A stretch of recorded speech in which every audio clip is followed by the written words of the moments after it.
This video will demonstrate how to use the new order filtering feature added to the dashboard. The filter is primarily used to optimize the order label workflow. When you click on the filter, you will see different criteria that you can filter for.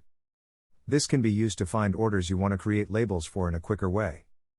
There are different options such as filtering by date, filtering by stores connected, filtering by order number, filtering by customer name, street address, zip code, or country. Another use case that is common is to filter by fulfillment status. In some cases, you will see orders that have already been fulfilled which can fill up the order overview screen.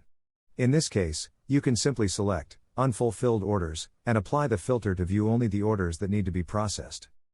And that is the order filtering feature.